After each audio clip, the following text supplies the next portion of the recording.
Hello, my name is Joe. We're going to talk a little bit about abbreviations and equivalents you're going to see next week when you start doing medications. Medications are abbreviated meds.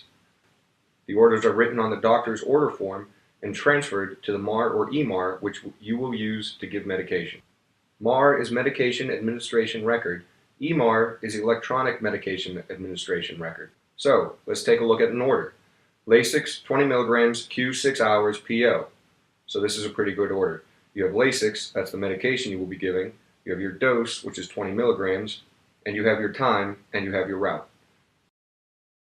Q, which means every, as you've already learned, and you have PO, which means by mouth, which is a good thing because most patients like to take most of their medication by mouth. So you know that NPO means nothing by mouth, so you don't want to give anything by mouth when the patient is NPO. So you have your complete order, you have a drug, you have a dose, you have a time, and you have a route. PO medications are often given in the form of a tablet, in the form of a capsule, cap, in the form of a liquid, LIQ, but these things are not always guaranteed to be POs. Sometimes you'll take a capsule, put it in a special device, pierce it with a pin, and the patient will inhale the medication that is in the capsule, and that is inhaled medicine, not a PO. The most common way actually to give inhaled medicines is with an MDI, metered dosed inhaler. Some tablets are actually given sublingual, they are not swallowed. They are given under the tongue. A big one you'll give all the time is nitroglycerin. Sometimes something looks like it's a liquid that they should just swallow, but it's actually swish and swallow, where they have to swish it around in their mouth before they swallow. Now let's talk a little bit about milligrams. Milligrams is abbreviated mg. So 1,000 milligrams equals 1 gram. This goes both ways. But how do you know how much to give? The label will tell you how many milligrams in one tablet. The order will tell you how many milligrams you should give. We're going to talk more about how you figure this out algebraically when you actually get to it. Okay, so how many milligrams are in a tab? You're going to read the label on the bottom. Depending on the medicine, this will say milligrams per tablet, or if it's a liquid, it will say milligrams per milliliter. Here's another sort of new abbreviation, milliliter, ml. 1,000 milliliters equals 1 liter. Now we don't give liters of medication, so to speak, but we do give liters of fluid that run into the patient's arm. It's very common to give 1,000 milliliters or 1 liter of normal saline. So let's talk a little bit about liquid medications. Liquid medications come in liters. We know 1,000 milliliters equal a liter, or a liter equals 1,000 milliliters. It can be written both ways.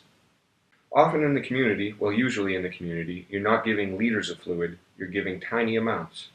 One of the abbreviations you need to know is 5 milliliters equals 1 teaspoon. And then you need to know that 15 milliliters equals 1 tablespoon. This is easy to remember because almost every medication cup out in the world has 5 milliliters equal 1 teaspoon and 15 milliliters equal 1 tablespoon. One more that you will need to know is 30 milliliters equals 1 ounce. So again, you've learned milligrams, 1,000 is equal to 1 gram. You've learned milliliters, 1,000 milliliters is equal to 1 liter. And we'll talk more about this, but you should know about kilograms. A kilogram is equal to 1,000 grams.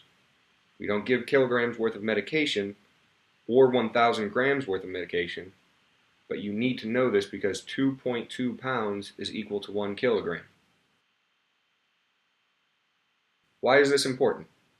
Because people will come in and say, I weigh 180 pounds, and you'll be giving them medication based on milligrams per kilogram of body weight, and you might be doing this based on milligram per kilogram per minute of body weight, which gets a little bit more tricky. Microgram is abbreviated mcg. 1 microgram is equal to 0.001 milligrams. 1 milligram equals 1,000 micrograms.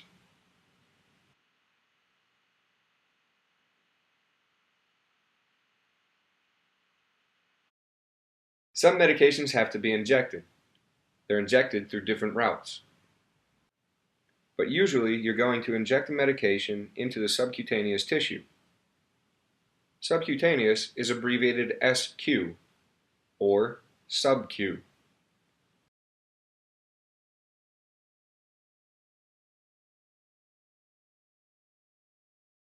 You could inject deeper into the muscle, which is abbreviated IM, or intermuscular. So you would have your syringe with so many milliliters of fluid in it. Syringes are almost always graduated in milliliters, but occasionally you'll be giving medication based on numbers of units. Units is never, ever abbreviated. It is always written out. One of the medications you will give all the time with units is insulin, and an insulin syringe will actually be graduated in units. Another way medications are given are into the vein. So we have this patient's arm, and we have an IV cannula that's in this person's veins so that we don't always have to keep sticking them.